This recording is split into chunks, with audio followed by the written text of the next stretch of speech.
শীতের বাউন্স ভরা পিচে জমিয়ে ব্যাটিং শুরু করলো বাঙালি ঐতিহ্যের অন্যতম ব্যাটসম্যান জয়নগরের ঐতিহ্যপূর্ণ মোয়া। রসিক বাঙালির শীতের আমেজের সাথে জড়িয়ে জয়নগরের মোয়ার আবেগ। বিভিন্ন সবজির পাশাপাশি বাঙালির শীতের খাদ্য তালিকায় রয়েছে পিঠে পুলি, পাটিসাপটা, নলেন গুড়ের রসগোল্লা, সন্দেশের মতন নানান রকম মিষ্টি। তবে এসব মিষ্টির সঙ্গেই বাঙালির পাতে বড় জায়গা করে নিয়েছে এই জয়নগরের মোয়া। তবে এই মোয়ার জন্মস্থান নিয়ে বহুকাল ধরেই রয়েছে নানান বিতর্ক। মোয়া বলতে বাঙালি বোঝে জয়নগর, কিন্তু সত্যিই কি তার উৎপত্তিস্থল সেখানে? এর উত্তর পাওয়ার জন্য জেনে নেওয়া প্রয়োজন জয়নগরের মোয়ার ইতিহাস। মোয়ার নামের আগে জয়নগরের নাম জড়িয়ে থাকলেও এর আসল জন্মভূমি বহরু নামক গ্রাম। অর্থাৎ বলা যেতে পারে বহরু হল জয়নগরের মোয়ার আঁতুড়ঘর। রায়মঙ্গল কাব্যে যে বহরু নামের উল্লেখ করা যায় তারই আজও বর্তমান নাম বহরু। এই গ্রামে শৈশব কেটেছে হেমন্ত মুখোপাধ্যায় ও শক্তি চট্টোপাধ্যায়ের। গ্রামের জনৈক যামিনী বুড়ো এই মোয়ার জন্মদাতা হিসেবে পরিচিত।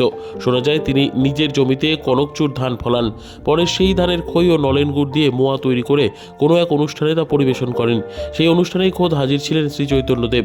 তিনি মোয়ার খুব সুখ্যাতি করেন। এরপরই লোকমুখে জনপ্রিয়তা লাভ করে বহরু থুরি জয়নগরের মোয়া। সুখ্যাতি বাড়ার সঙ্গে সঙ্গে এই মোয়ার চাহিদা বাড়তে থাকে, ফলে মোয়া প্রস্তুতকারকদের ব্যবসায়িক উন্নতি ঘটতে থাকে। এই 4 মাস ধরে আমরা খুব কাজ করি, করার পরে সব কিছু কাজে লাগাই, আর বাদবাকি দিন আমরা আর কিছুই করি না। এমনি কতদিন ধরে এই কাজ করছেন? আজ 10-15 বছর। কিরকম এই কমাস ধরেই কি করেন? এই কমাস এই মাস চারেক এই মোয়া তৈরি করা হয়, তারপরে বাদবাকি দিন বাড়িতে বসে থাকি। এই টাকা নিয়ে কি এই করেন? টাকা নিয়ে আমরা হাত খরচা করি, টুকটাক কাজ করি। আপনার নাম? কালীরানী মিস্ত্রি।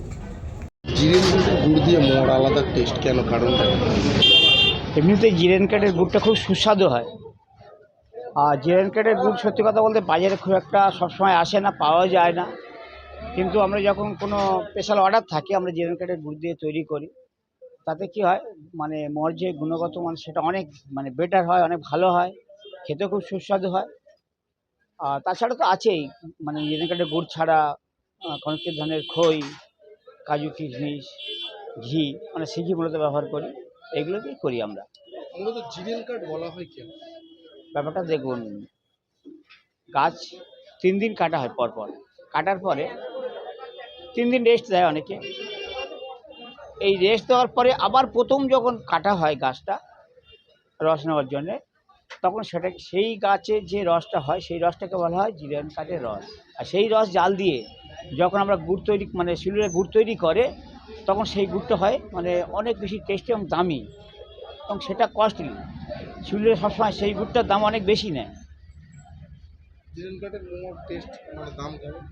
দামটা দেখুন, আমরা চেষ্টা করি যখন স্পেশাল অর্ডার থাকে তখন জিরেন কাঠের গুড়টা দিয়ে তৈরি করা। আপনার নাম? আমার নাম গণেশ দাস, আর আমাদের প্রতিষ্ঠানের নাম বীণাপানি মিষ্টান্ন ভাণ্ডার। এটা জয়নগর থানার বহরুতে অবস্থিত।